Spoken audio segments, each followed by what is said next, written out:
Hi guys! Gagawa tayo ng bestseller banana cake. Kakaiba itong banana cake natin dahil napaka-soft nito. Mapifeel mo sa iyong mouth ang moist niya.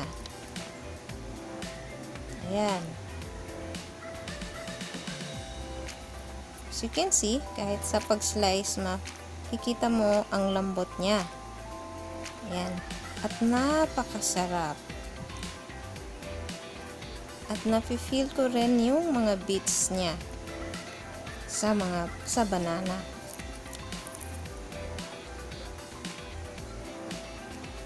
Umpisahan na natin ang paggawa.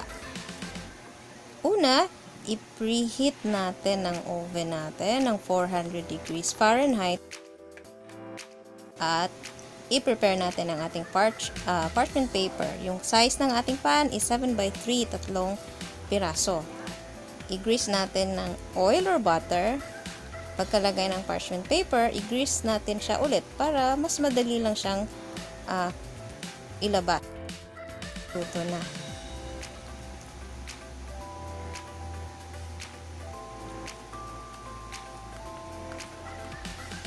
Madali lang talagang gawin ang banana cake at malaki ang kikitain natin dito. Yung parte ng ating video, bibigay ko sa inyo ang costing, selling price at revenue or tubo ng ating banana cake.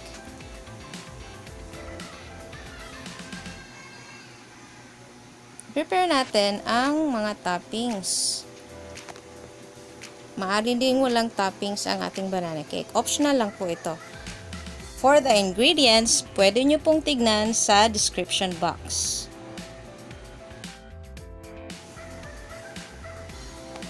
Next is the heavy cream with 2 teaspoon white vinegar.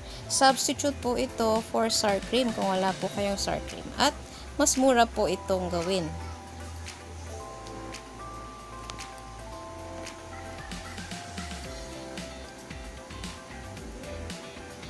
Ito po ang ating mga ingredients. Para sa toppings natin, lagyan natin siya ng flour para po ma-avoid natin na mag-sink siya sa ating cake. Para nasa ibabaw pa rin siya. Ayan, konting coating lang.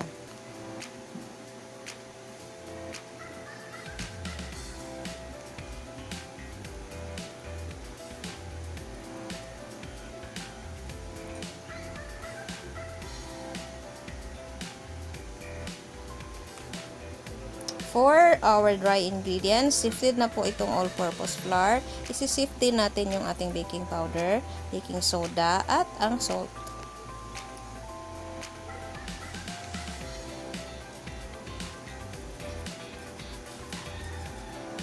Lagi nyo pong tatandaan na napaka-importanting i-sift natin para walang bukol-bukol sa ating cake.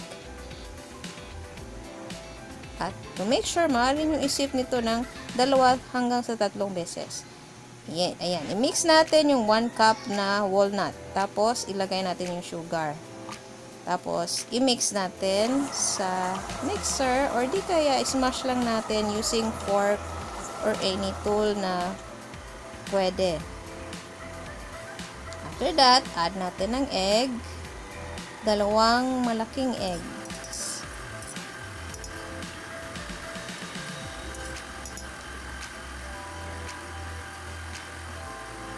Then we will add the oil and the butter. Buttercup ang gamit ko po dito. Mura lang po ang buttercup. Maaari din po kayong maglagay ng ibang butter. Next is the heavy cream with vinegar or the sour cream substitute.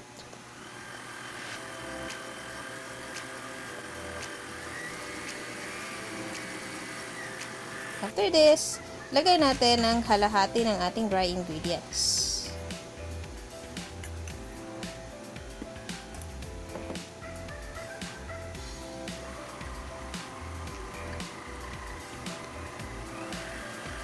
Huwag po natin masyadong i-overmix or huwag natin i-overmix po ang ating butter.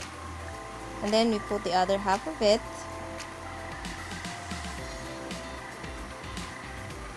I mixing it in medium speed. And then we clean the sides. And then mix a little bit. And then we're done with mixing.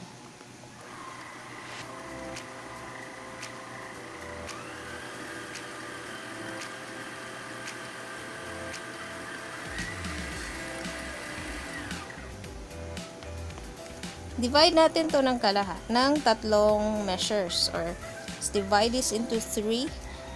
Mas mainam pag meron po kayong weighing scale, lalo na pag i-negosyo nyo po, or lagay nyo by 3/4. Ito po isang tip. Ayan, nakikita nyo po,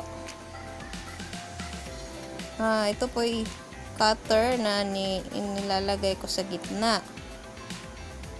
With oil po yan. Para po, meron pong crack pag nag-bake na po siya. Mas masarap po siya tignan pag may crack po sa gitna, diba? So, yan lang po yung isang secret.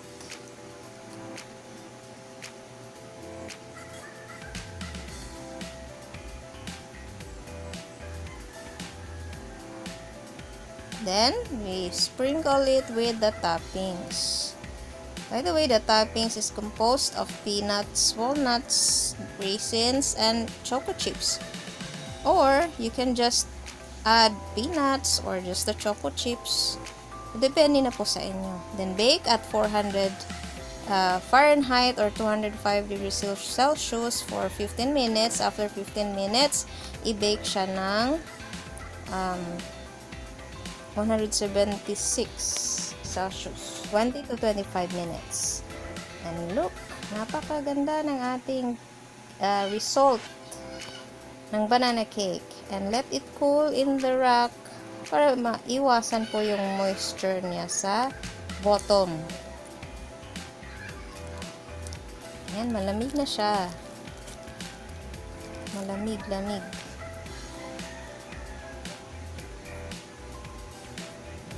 See how nice that is? Malalaman mong lutong-luto siya pag ita-touch mo ang surface at hindi na nagsistick. Ayan, napakasarap. Ipapakita ko sa inyo kung paano din mag-wrap using Cello. Cello is one of the cheapest way to pack cakes and other baked goods. Also, pwede din nating gumamit ng box para mas madali yung ating packaging. Sa costing natin, nilalagay ko yung price ng box at ganun din sa it could be pricing for our box and for the Cello. And pasensya na po sa ating lights, medyo mahina po. We'll try to make it better next time. Medyo nasira po kasi yung light ko. So I have to fix it sooner. And then, voila, it's done. So maganda tingnan yung ating banana cake pag nakasyado. Malinis tignan. At kung meron po kayong sticker, lagyan nyo po ng sticker with your brand name. Ito po yung sa akin. You can check po my page, Montera's Desserts. Yan. Gumagawa po ako ng cake. Customize and other goods. Okay, proceed na tayo sa costing, selling price, at revenue. Ito yung costing ng ating banana cake. Maaari nyo pong i-review ito after nyo matapos ang video. Kasali dito ang packaging. Yung 15 pesos is yung price ng box. Ginawa ko po siyang standard at tapos may labor na 50, water, electricity, gas na 50 pesos. Makikita nyo po dyan ang total cost. or type of banana cake. So, meron tayong tatlong klase ng banana cake. Una, yung may toppings and mixed nuts. Pangalawa, yung toppings lang. Pangatlo, yung plain. So, for example, mag-mark up tayo ng 60% for letter A, B, and C. Ito po yung mga selling price ng bawat isa. So, kapag may sample net income tayo per month for 6 pieces order a day, ito po yung maging income natin. So, makikita natin sa letter A, magkakaroon tayo ng 10,605.60 income a month. Yan po yung tubo natin. That's the possibility. Basta sabayan niyo po ng sipag, disiplina at diskarte para ma-achieve mo ang ganitong kita. Another example, what if 30 pieces order a day naman ang magagawa mo? So, for letter A na type of banana, yung may toppings and mixed nuts, malaki ang kikitain. Magkakaroon ka ng tubo na 53,028 a month. Basta sabayan mo ng sipag, disiplina at diskarte para ma-achieve mo ang ganitong kita. Mag-aral ng mga marketing strategy like online selling in Facebook, Instagram, and Twitter. Kahit nga nasa bahay ka lang, pwede kang magnegosyo. Sana ay ma-apply nyo itong aking costing and selling tips at makatulong sa paglago ng inyong negosyo. At like and share for more negosyo tips and recipes. Thank you for watching!